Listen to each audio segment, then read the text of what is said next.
여기 세상에서 가장 이상한 동물이 있습니다. 이 동물은 포유류임에도 불구하고 알을 낳으며 새끼들에게 모유를 먹일 수 있는 젖꼭지가 없습니다.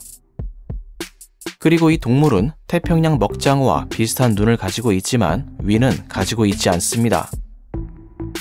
또한 이빨 대신 조류의 특징이라고 할 수 있는 부리와 파충류의 특징인 강력한 독도 가지고 있죠. 즉, 이 동물은 포유류와 파충류 그리고 조류와 장어의 특징을 모두 가지고 있는 겁니다. 그리고 과학자들은 얼마 전에 이 포유류에게서 아주 이상한 특징을 하나 더 발견했습니다. 역시 이 동물은 신이 실험 삼아 만들어낸 동물이었던 걸까요? 이상하게 생긴 이 동물의 정체는 바로 오리너구리입니다. 기존의 동물에서는 볼 수 없는 이상한 특징들을 많이 가지고 있어서 오리너구리 속이 새롭게 만들어졌을 정도죠. 당시 오리너구리의 표본을 처음 본 사람들은 여러 동물을 짜집어 만든 가짜 표본이라며 믿지 못할 정도였습니다. 오리너구리가 발견된 지 200년 이상이 지났지만 여전히 이상해 보이는 동물임에는 변함이 없습니다.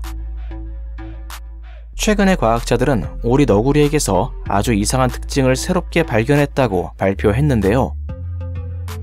오리너구리에게 자외선을 비추었더니 털이 청록색의 형광빛으로 빛나고 있었던 겁니다. 가시광선 아래에서는 칙칙한 갈색을 띠고 있던 오리너구리가 자외선에서는 어째서 형광빛으로 빛나고 있었던 걸까요? 그리고 이 형광빛의 용도는 과연 무엇이었을까요?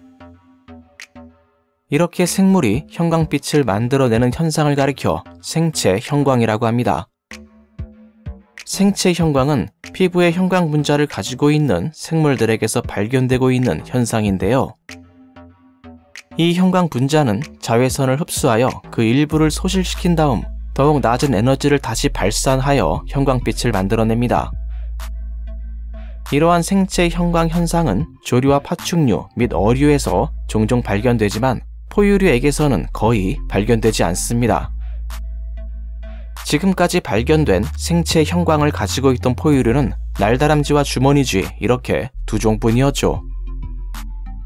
오리너구리는 역사상 세 번째로 발견된 생체 형광을 가진 포유류였으며 특히 알을 낳는 포유류 중에서는 최초의 생체 형광 동물이었습니다. 처음에 과학자들은 오리너구리 수컷과 암컷 이렇게 두 마리를 데리고 실험을 진행했습니다.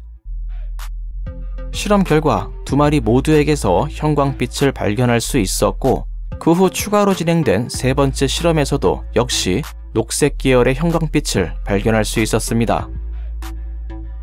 과학자들은 오리너구리의 생체 형광 특성이 생식과 관련된 특성이 아닐 것으로 추정했는데요. 그 이유는 수컷과 암컷 모두에게서 이러한 특성이 공통적으로 발견되었기 때문입니다. 또한 오리너구리들끼리 의사소통하는데 이러한 특성이 이용될 가능성도 매우 낮아 보입니다. 오리너구리는 물속을 탐색할 때 눈이 아닌 부리가 가지고 있는 자기장 감지 능력을 주로 사용하기 때문입니다.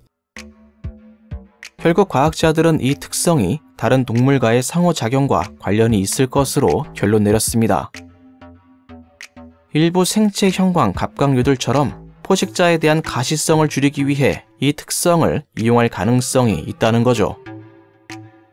자외선을 흡수하는 생체 형광의 특성은 자외선에 민감한 야행성 포식자들에게 발각될 확률을 줄여줄 수 있습니다. 즉, 오리너구리의 생체 형광은 위장의 용도로 이용되고 있을 가능성이 높다는 겁니다. 물론 이 모든 이야기들은 아직 추측에 불과합니다. 정확히 밝혀진 것은 아무것도 없죠. 더욱이 연구하기도 무척 까다로워서 오리너구리의 형광빛 미스터리는 한동안 유지될 것으로 생각되고 있습니다. 도대체 오리너구리는 이러한 능력을 왜 가지고 있는 걸까요? 그리고 언제부터 가지고 있었던 걸까요? 이에 대해서 아직은 정확히 알 수 없지만 한 가지 분명해진 것은 있습니다. 오리너구리가 전보다 더 이상해졌다는 겁니다.